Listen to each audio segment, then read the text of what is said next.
Friends, welcome to our channel. আমাদের চ্যানেলে কিন্তু তোমাদের সবাইকে স্বাগত। আজকে কিন্তু খুব গুরুত্বপূর্ণ একটি টপিক নিয়ে আমরা আজকে চলে এসেছি, যে বনগাঁ লোকসভায় কে এগিয়ে থাকবে বা কে এগিয়ে থাকতে পারে। তো তাই নিয়ে কিন্তু আজকে বিস্তারিত আমরা কিন্তু আলোচনা করব। এবং দেখুন, আজকের যে ভিডিওটি সেটি কিন্তু বুঝতেই পারছেন যে খুবই কিন্তু গুরুত্বপূর্ণ হতে চলেছে। তো আমরা কিন্তু প্রথমে শুরু করব। তো শুরু করার আগে আপনাদের একটাই কথা বলবো, আপনারা যারা চ্যানেলে নতুন থাকবেন অবশ্যই কিন্তু চ্যানেলটি সাবস্ক্রাইব করে পাশে থাকা বেল আইকনটি কিন্তু ক্লিক করে দেবেন। তার কারণ পরবর্তী মানে যতগুলো ভিডিও আছে সবগুলো কিন্তু পাওয়ার জন্য। দেখুন, এর আগে কিন্তু আমরা অনেকগুলো লোকসভা কভার করেছি।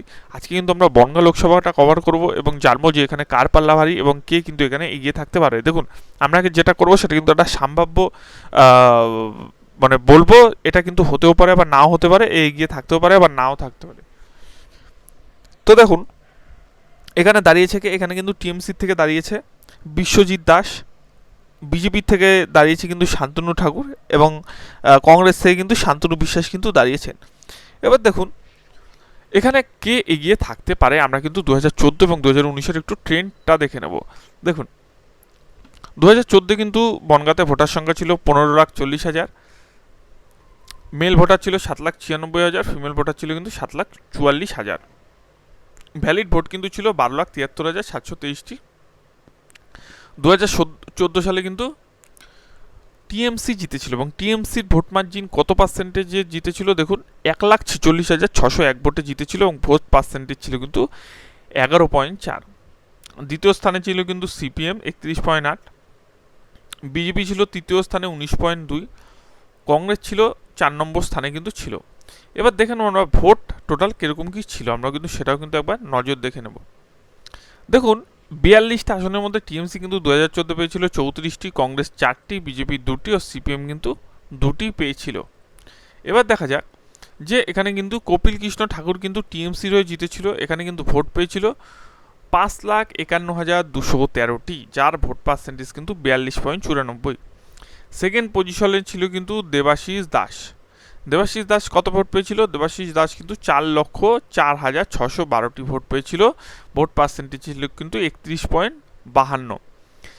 কেডি বিশ্বাস কিন্তু বিজেপির হয়ে দাঁড়িয়েছিল, যার ভোট পার্সেন্টেজ ছিল কিন্তু 2,44,783টি, এবং কংগ্রেস ছিল কিন্তু 43,000 ভোট পেয়েছিল, এবং নোটা কিন্তু মোটামুটি 10,000-এর মতো ভোট পেয়েছিল। এবার দেখা যাক, এটা কিন্তু 2014-এর রেজাল্ট। আমরা দেখুন 2019-এ যখন যাব, ঠিক আছে, 2019-এ যখন দেখবেন ভোট পার্সেন্টেজটা পাল্টে গেছে অনেকটাই, এবং এখান থেকে বিচার করতে পারবেন মোটামুটি এই বছর কি হতে পারে। এবং এখানেও কিন্তু একটা আমি গুরুত্বপূর্ণ কিন্তু অনেক কিছু বিচার কিন্তু মোটামুটি আপনাদের একটি দেখাবো। তো চলুন আমরা কিন্তু 2019-এ একটুখানি চলে যাই।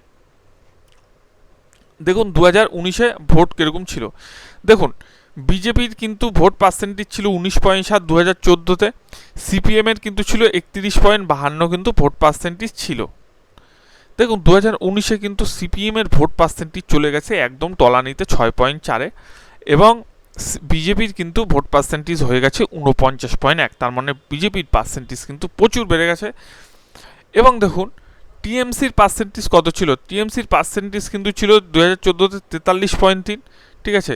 সেই পার্সেন্টেজ কিন্তু 43 থেকে 41-এ এসছে, অর্থাৎ কিছু ভোট কিন্তু 2%-এর মতো কিন্তু ভোট মোটামুটি কমেছে। এখান থেকে আরেকটা বিশেষ দেখার, যে ভোটও কিন্তু সেবার বেড়েছিল। যেখানে ভোট দিয়েছিল কিন্তু মানে ভোট ক্যান্ডিডেট ছিল কিন্তু বনগাঁতে 16,18,000, এবং মেল ক্যান্ডিডেট ছিল 8,13,000, ফিমেল ক্যান্ডিডেট ছিল 8,05,000। টোটাল ভোট হয়েছিল কিন্তু 14 লাখ কিন্তু টোটাল ভোট হয়েছিল, এবং মার্জিন অর্থাৎ শান্তনু ঠাকুর যে জিতেছিল 1,11,594টি ভোটে, যা কিনা ভোট পার্সেন্টেজে 7.9%-এ জিতেছিল। এখন দেখুন 2014-এর রেজাল্ট আমরা যা দেখলাম, যে কংগ্রেস সিপিএম কিন্তু দ্বিতীয় স্থান ছিল, এবং দ্বিতীয় স্থানে ছিল। এবং তো দেখুন আমরা কিন্তু এখান থেকে মোটামুটি একটা ধরে নিতে পারি যে সিপিএম এর কিন্তু প্রচুর ভোট কিন্তু বিজেপির দিকে গেছে। তার কারণ আপনারা দেখতেই পাচ্ছেন যে সিপিএম এর ভোট কমে গেছে, বিজেপির ভোট কিন্তু বেড়ে গেছে 2019-এ। এবং তৃণমূলের যেটা হয়েছে, কিছু পার্সেন্ট, একদম সামান্য কিছু পার্সেন্ট কিন্তু ভোট কিন্তু গেছে বিজেপির দিকে, এটাও কিন্তু মোটামুটি বোঝা যাচ্ছে। এবং আমরা কিন্তু আরেকটু ভালোভাবে যদি একটু দেখতে চাই, দেখুন শান্তনু ঠাকুর কিন্তু ভোট পেয়েছিল 6,87,000, এবং মমতা ঠাকুর অর্থাৎ টিএমসি থেকে দাঁড়িয়েছিল, সে কিন্তু ভোট পেয়েছিল 5,76,028টি ভোট কিন্তু পেয়েছিল, যা কিনা ভোট পার্সেন্টেজে 40.92, এবং শান্তনু ঠাকুর কিন্তু প্রচুর বেশি 48.85। এবং অলোকেশ দাস কিন্তু সিপিএম এর 90,000, ভাবুন যেখানে 4-4.5 লাখ ভোট ছিল সেখান থেকে কিন্তু চলে এসছে 90,000-এ। তার মানে এখান থেকে কিন্তু স্পষ্টত যে সিপিএম এর কিন্তু প্রচুর ভোট বিজেপির দিকে কিন্তু গেছে 2019 সালে। এই দেখুন বিজেপির ভোট ছিল কিন্তু 19% এবং কংগ্রেসের সিপিএম এর ভোট ছিল 31%, ঠিক আছে, 2014 সালে। সেখান থেকে আমরা যদি এখানে ভোট পার্সেন্টেজও দেখি যে 2014 সালে কিন্তু দেখুন সিপিএম এর ভোট ছিল 4,04,000 কিন্তু ভোট ছিল। সেখান থেকে 2019-এ দেখুন কত ভোট হয়ে গেছে, 90,000, অর্থাৎ 4,04,000 থেকে কিন্তু 90,000 ভোটে চলে এসেছে, অর্থাৎ 3 লাখ ভোট কম। তাহলে এই ভোটটা কোথায় গেল? এই ভোটটা কিন্তু আমরা ধরেই নিতে পারি যে অনেকটা কিন্তু বিজেপির দিকে গেছে। আরেকটু যদি আমরা আরেকটু স্পষ্টত করি যে টিএমসির কী অবস্থা ছিল 2014 সালে, দেখুন 2014-তে টিএমসি ভোট পেয়েছিল কিন্তু 5,51,000 কিন্তু ভোট পেয়েছিল। এবং 2019 সালে কি হয়েছিল, 2019 ছিল 5,71,000 থেকে কিন্তু 5,76,000 ভোট হয়েছিল, অর্থাৎ টিএমসি কিন্তু টিএমসির নিজের ভোটটা কিন্তু একদম ধরে রেখেছে। মনে রাখবেন টিএমসি কিন্তু টিএমসির ভোট ধরে রেখেছে, কিন্তু সিপিএম কিন্তু সিপিএম এর নিজের ভোট ধরে রাখতে পারেনি। সেই ভোট কিন্তু চলে গেছে কার দিকে? বিজেপির দিকে কিন্তু চলে গেছে। এবং তৃণমূলের গুটি কয়েক ভোট কিন্তু চলে গেছে কার দিকে? বিজেপির দিকে কিন্তু চলে গেছে। এবং কংগ্রেসেরও কিন্তু প্রচুর পরিমাণে ভোট কমেছে, এটাও কিন্তু বোঝা যাচ্ছে। এবং আমরা এখান থেকে মোটামুটি যেটুকু বুঝতে পারি সেটুকু কিন্তু ডিসকাস করব। তো দেখুন এখানে কিন্তু 22টা, মানে এখানে না সরি, মানে টোটাল অল ওভার ওয়েস্ট বেঙ্গলে কিন্তু 22টা সিট পেয়েছিল টিএমসি 2019 সালে, বিজেপি কিন্তু 18টি পেয়েছিল এবং আইএনসি কিন্তু অর্থাৎ কংগ্রেস কিন্তু 2টো সিট পেয়েছিল, সিপিএম কিন্তু একটা সিটও পায়নি। এবং দেখুন আমরা যেটা বুঝতে পারছি যে সিপিএমের এই কেন্দ্রে সিপিএমের কিন্তু প্রচুর ভোট বিজেপির দিকে চলে গেছে। এবার আমরা আসি যে এই বছর কে এগিয়ে থাকতে পারে বা এই বছর কে এই কেন্দ্রে জয়লাভ করতে পারে। দেখুন এখানে একটা কথা বলছি, এবার কিন্তু প্রার্থী চেঞ্জ করেছে টিএমসি, ঠিক আছে, এবার কিন্তু প্রার্থী চেঞ্জ করেছে। এবার প্রার্থী কাকে এনেছে? এবার কিন্তু প্রার্থী যেটা দেখছি আমরা যে বিশ্বজিৎ দাসকে কিন্তু প্রার্থী করেছে কে? টিএমসির থেকে। এবং শান্তনু ঠাকুর কিন্তু যেহেতু বিজেপির থেকে, তো এখানে মোটামুটি কে জয়লাভ করতে পারে বা কে এগিয়ে থাকতে পারে, দেখুন আমরা যেটা বলবো সেটা কিন্তু সম্ভাব্য, এটা মিলতেও পারে, এটা আবার নাও মিলতে পারে, ঠিক আছে, এটা কোনো এরকম না যে পুরো মিলেই যাবে, এরকম কোনো ব্যাপার নেই। তো অবশ্যই কিন্তু ভালো লাগলে কিন্তু চ্যানেলটি সাবস্ক্রাইব করবেন। তো দেখুন এখান থেকে যদি ভোট কাটাকাটি, অর্থাৎ ভোট কাটাকাটি কেমনগুলো দেখলেন, 2014 সালে কিন্তু সিপিএম এর ভোটটা টোটাল কেটে মোটামুটি অনেক ভোট কিন্তু বিজেপির দিকে গেছে। সেরকম যদি না হয়, যেহেতু সিপিএম আর কংগ্রেস জোট বেঁধেছে, তো সেহেতু কিন্তু একটা কথা বলছি যে ভোট যদি কাটাকুটি হয়, অর্থাৎ সিপিএম এর ভোট যদি কংগ্রেসে যায়, মানে যেহেতু জোট বেঁধেছে সেহেতু কংগ্রেসে যায়, বা কংগ্রেসের ভোট যদি এদিকে আসে বা ভোট কাটাকাটি হয়, আর যদি সিপিএম এর ভোট যদি সিপিএম এর জায়গায় ঠিকঠাক পড়ে, তাহলে কিন্তু এগিয়ে থাকবে, কিন্তু আমি বারবার বলছি, তাহলে কিন্তু জোড়াফুল শিবির কিন্তু এগিয়ে থাকবে বনগাঁ কেন্দ্র থেকে।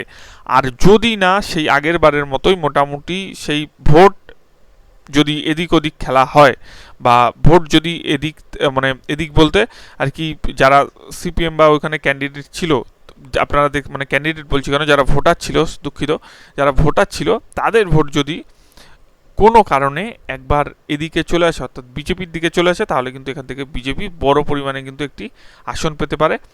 আর যদি এসব না হয়, অর্থাৎ ভোট কাটাকুটি যদি না হয়, যার ভোট তার দিকে যদি পড়ে, তাহলে কিন্তু এখান থেকে কে এগিয়ে যাবে, তাহলে কিন্তু এখান থেকে টিএমসি কিন্তু এগিয়ে যেতে পারে, ঠিক আছে। এখান থেকে কিন্তু একটা চান্স যেটা কিন্তু একটু 50-60 কিন্তু মোটামুটি চান্স রয়েছে দুজনের মধ্যে।